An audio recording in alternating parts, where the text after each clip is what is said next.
Hello नमस्कार बच्चों, आप सभी का स्वागत है। बच्चों, हमने कक्षा 9 में वास्तविक संख्याओं के बारे में जाना था। आज हम कक्षा 10 में वास्तविक संख्याओं के ही बारे में अध्ययन करेंगे, परंतु यहाँ पर हम वास्तविक संख्याओं में जो अपरिमेय संख्याएं हैं उनको सिद्ध करना जानेंगे। क्यों वे अपरिमेय संख्याएं होती हैं उसको जानेंगे, और साथ साथ इस अध्याय में यानी वास्तविक संख्याओं वाले अध्याय में यह भी जानेंगे कि यानी कोई परिमेय संख्या कब शांत होती है और कब अशांत होती है। तो इन सभी का अध्ययन करेंगे।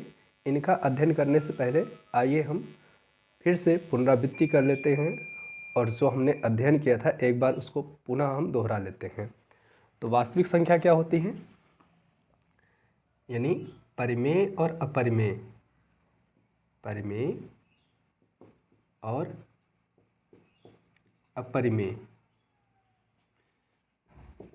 संख्याओं के समुच्चय या संग्रह को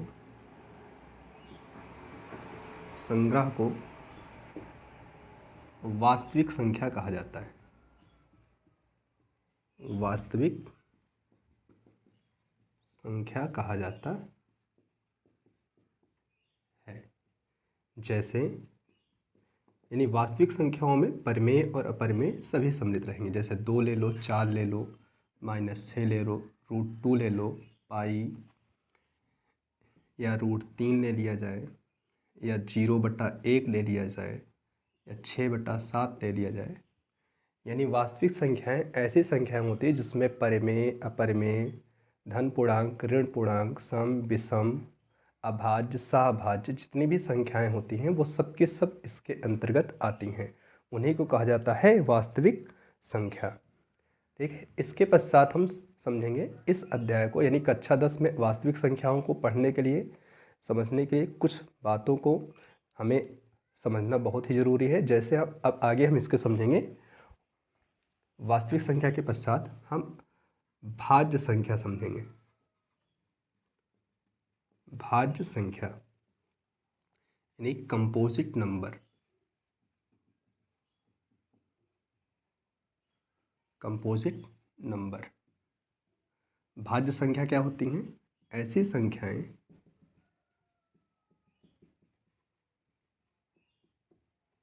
जो एक और स्वयं के अलावा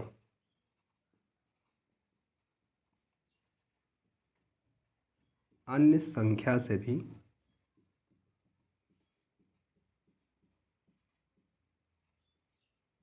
विभाज्य हों। जैसे 10, 27, 8, 9, 35 आदि।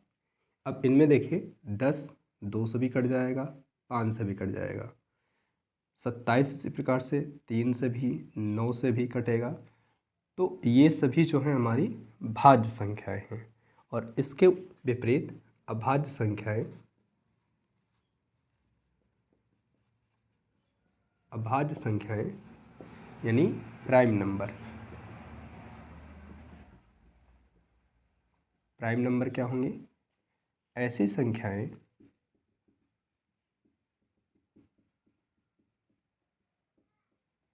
जो एक और स्वयं के अलावा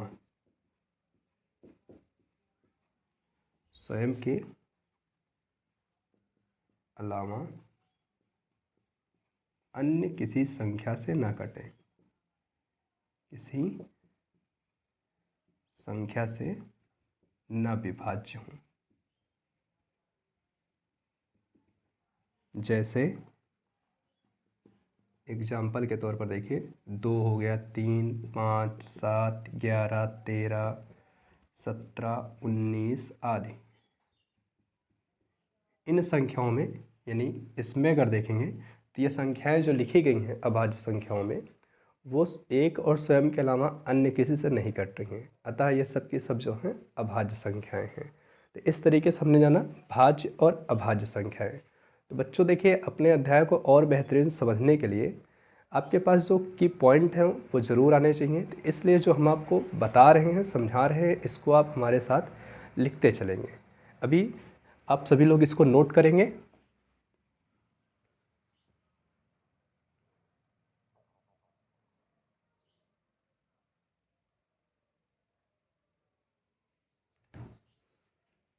तो आप सभी लोग इसको नोट कर लिए होंगे। आइए आगे चलते हैं और आगे इसके पढ़ते हैं, समझते हैं।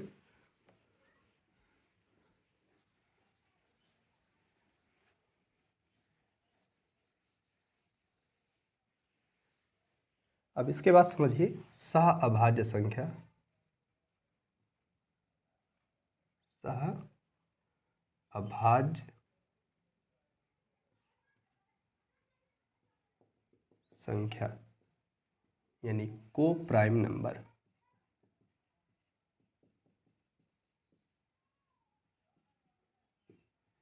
सहअभाज्य संख्याएं क्या होती हैं?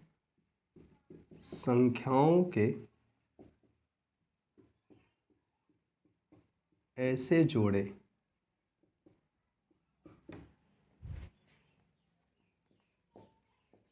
जिनका HCF यानी महत्तम समापवर्तक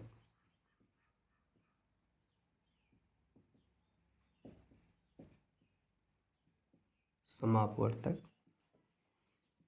एक होता है, उसे सहअभाज्य संख्या सहअभाज्य संख्या कहा जाता है। ठीक है, जैसे जैसे यहाँ पर देख लीजिए, जैसे अगर हम 3 और 5 इन दोनों संख्याओं को यानी 3 और 5 को अगर देखें तो देखिए किसी संख्या का हाईएस्ट कॉमन फैक्टर वह छोटी से छोटी वह बड़ी से बड़ी संख्या होती है जो इन दोनों को काट दे। 3 और 5 को काटने वाली केवल एक संख्या 1 है, इसके अलावा और कोई नहीं है, तो इसलिए इनका मासा 1 हुआ। इसी प्रकार से हम ले सकते हैं दूसरा पेयर ले सकते हैं, जैसे 4 और हम ले लें 17।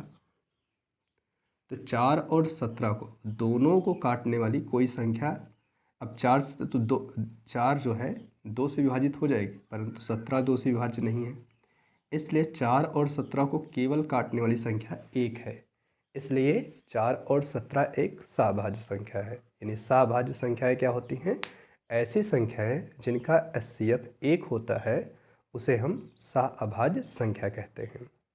अब इसके पश्चात हमने कक्षा 9 में यह भी देखा था, यानी शांत दशमलव, अशांत दशमलव, यानी किसी परिमेय संख्या को दशमलव में निरूपण करना हमने देखा था। तो निरूपण करना हमने देखा था, तो वहाँ पर हमने देखिए जो हम कक्षा 9 में पढ़ रहे हैं अभी उसका ही रिवीजन कर रहे हैं, यानी परिमेय संख्याओं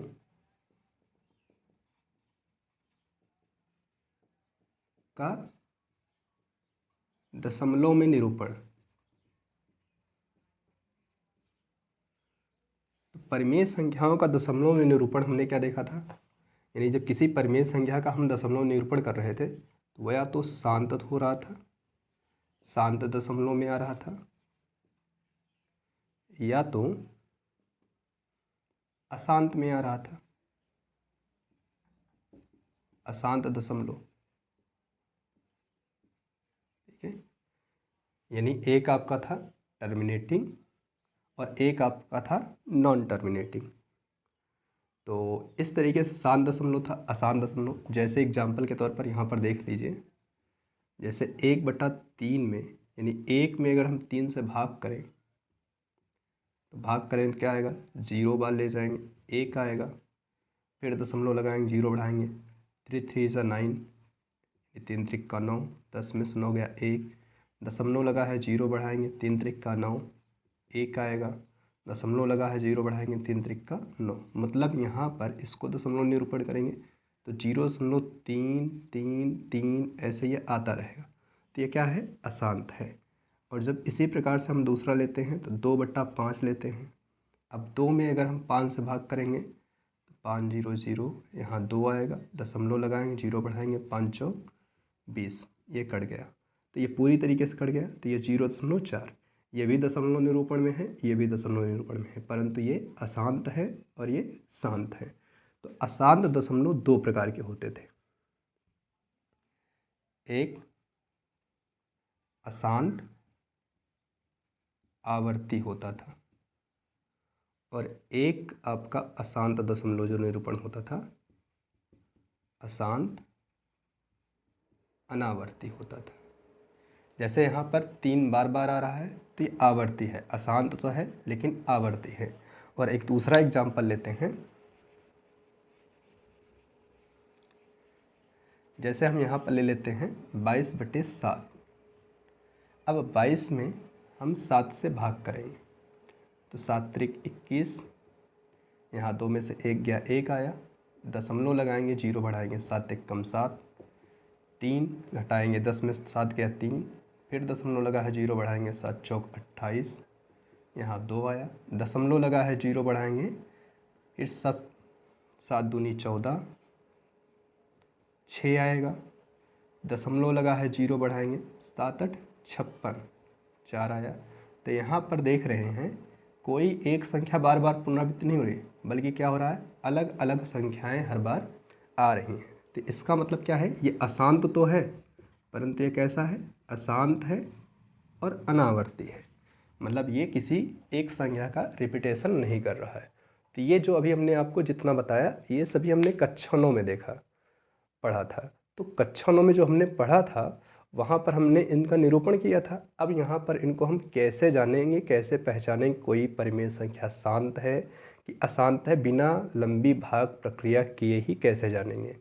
या जैसे कक्षा 9 में हमने देखा था कि परिमेय संख्याओं का संख्या निरूपण, रेखा पर निरूपण, तो यहाँ पर हम जानेंगे कोई संख्या कैसे अपरिमेय है, इस चीज़ को हम सिद्ध करेंगे। तो आप सभी को यह हमारी बात समझ में आई होगी। तो अब इसके पश्चात हम चलते हैं यानी इसके आगे और पढ़ते हैं यानी यूक्लिड की विभाजन प्रमेयिका का सिद्धांत, क्योंकि इस चैप्टर में यूक्लिड की विभाजन प्रमेयिका का सिद्धांत बहुत ही बड़ा महत्व है। तो आइए उसके आगे चलते हैं। तो इसको आप सभी लोग नोट कर लेंगे।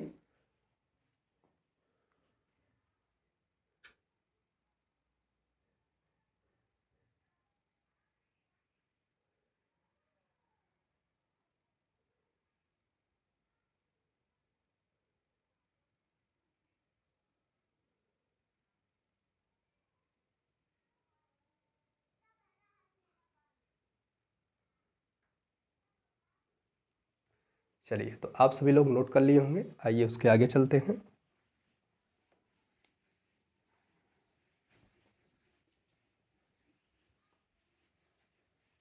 तो अब समझेंगे यानी यूक्लिड के विभाजन प्रमेयिका का सिद्धांत। यूक्लिड के विभाजन प्रमेयिका का सिद्धांत यानी ये थ्योरम है, यूक्लिड के द्वारा दिया गया है। ठीक है, इसको जानेंगे। ठीक है, सबसे पहले यूक्लिड ने क्या कहा था उसको समझते हैं। दो धनात्मक पूर्णांक, यूक्लिड के अनुसार यदि दो धनात्मक पूर्णांक ए और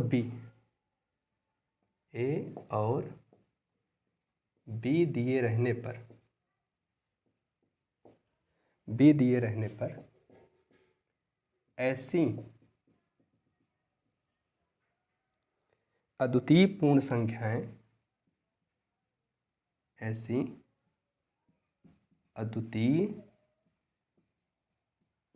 संख्याएं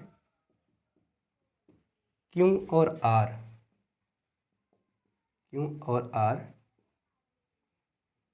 विद्यमान है कि A बराबर BQ प्लस R, जहाँ R is greater than R equal to 0 but less than B।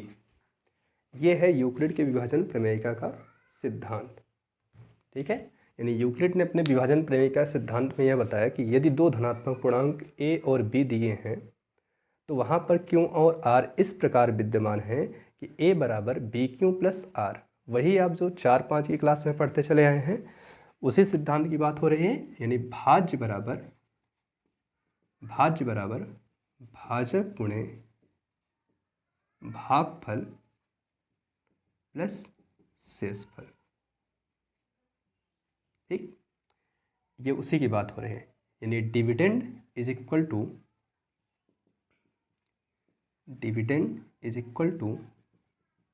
Divisor plus quite into quotient plus remainder, ये उसी की बात हो रही है।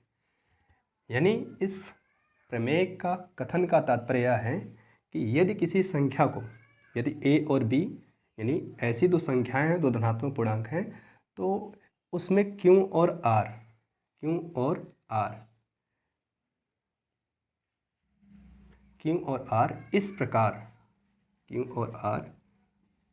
इस प्रकार, इसको थोड़ा आप लोग सही कर लेंगे, इस प्रकार विद्यमान है कि a बराबर बी क्यू प्लस आर। ठीक है, थोड़ा मिस्टेक हो गई थी, उसको आप सभी लोग सुधार लेंगे। तो ये कहने का तात्पर्य है, अब इसका ये समझते हैं, इस लाइन को समझते हैं। इसका एक एग्जाम्पल लेते हैं, एग्जाम्पल के तौर पर। जैसे कहने का मतलब यहाँ पर हम 47 को भाग दे रहे हैं 5 से, 47 को दे रहे हैं 5 से भाग। तो जब हम 47 को 5 से भाग कराएंगे तो भाग करने के दौरान क्या प्राप्त होगा, यहाँ देखिए 5 9 बार जाएगा, 5 9 जा 45, घटाएंगे तो रिमाइंडर 2 बचेगा।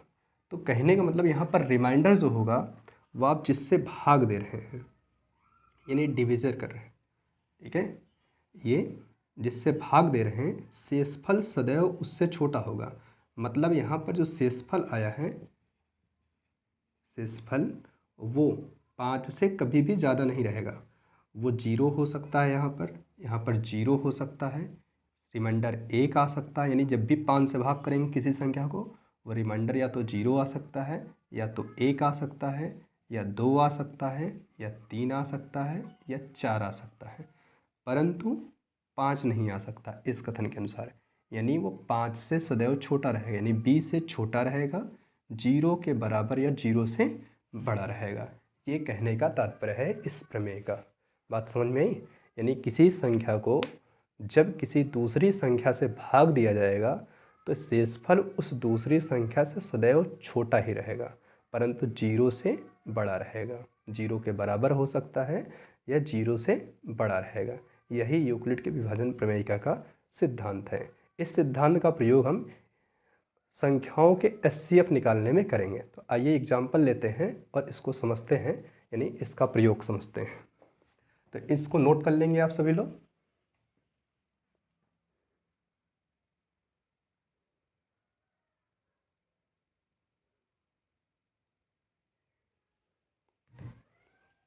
तो नोट कर लिए होंगे, आइए।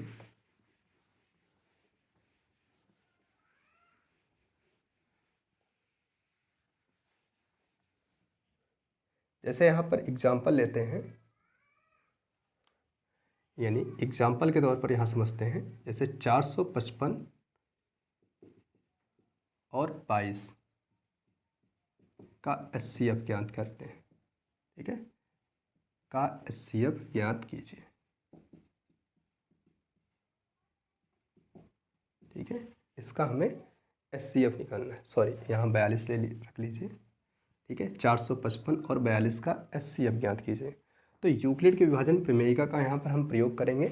ठीक है, उसी की सहायता से एचसीएफ निकालेंगे। तो आइए देखते हैं। जैसे यहाँ पर 42 है सबसे छोटा पूर्णांक और 455 बड़ा है, तो 455 बराबर 42। अब 42 का गुणज इस प्रकार लिखिए कि यह 455 के बराबर आ जाए या उससे कम रहे, परंतु ज़्यादा ना हो। जैसे यहाँ पर भाग दे करके चेक कर लीजिए। 455 में अगर हम 42 से भाग करेंगे, 42 से कम 42, यहाँ आएगा 3 और ये 5। अब एक भी बार नहीं जाएगा, तो इसको लिखेंगे 442 इंटू, सॉरी यहाँ 0 बार जाएगा, तो ये 35 हो गया। यानी 442 इंटू 10 प्लस 35। यानी इसको हमने यूक्लिड के विभाजन प्रमेय का a बराबर बी क्यू प्लस आर के रूप में लिख लिया। यानी a ये हो गया, b आपका ये हो गया, क्यों ये हो गया, और रिमाइंडर ये हो गया। अब यहाँ पर देखें, अभी 0 यहाँ नहीं आया, अब हम यह प्रक्रिया तब तक अपनाएंगे जब तक जीरो नहीं आएगा। अब इन सब में देखो ये 42 छोटा है, इसको 42 बड़ा है, यहाँ 42 लिखेंगे। 42 बराबर, अब जो रिमाइंडर है इस रिमाइंडर के गुणज के रूप में इसको लिखेंगे, इस 42 को रिप्रेजेंट करेंगे। तो 35 इंटू, अब देखिए अगर हम यहाँ पर 42 में 35 से भाग करेंगे, यानी 42 में 35 से अगर भाग करेंगे तो कितनी बार जाएगा, 35 का नम 35, यहाँ बचेगा 7, तो एक बार जा रहा है तो 1 लिखेंगे और प्लस रिमाइंडर जो बच रहा है उसको लिख देंगे 7। अब भी जीरो नहीं आया तो अगला स्टेप फिर अपनाते हैं। यहाँ है 35 तो लिखेंगे 35 बराबर, अब ये रिमाइंडर के गुणज के रूप में इस 35 को व्यक्त करने का प्रयत्न करेंगे। तो 7 गुणे यहाँ 5, 7 पचे 35 की बार पूरा हो जाएगा, तो रिमाइंडर क्या बचेगा, जीरो। मतलब यहाँ पर अगर हम 35 में 7 से भाग करते हैं, देखिए 7 पचे 35, तो यहाँ रिमाइंडर क्या है, जीरो। तो यानी इस 35 को हम इसी रूप में लिखेंगे, 7 गुणे 5 प्लस जीरो। अब यहाँ पर रिमाइंडर जीरो आ गया, तो जो हमारा ये ठीक है बी है, यानी यहाँ का जो बी है और यहाँ का जो 7 है, यही इनका HCF कहलाएगा, यानी HCF इज इक्वल टू 7। यही हमारा आंसर है। तो उम्मीद करते हैं आप सभी को समझ में आई होगी ये क्लास। और अगर आपको यह क्लास अच्छी लगी है तो इस क्लास को लाइक करेंगे और साथ साथ चैनल को सब्सक्राइब करेंगे और अपने दोस्तों में से शेयर भी करेंगे। और आगे मिलते हैं अगले दिन, तब तक के लिए आप सभी को नमस्कार, जय हिंद, खुश रहिए, प्रसन्न रहिए।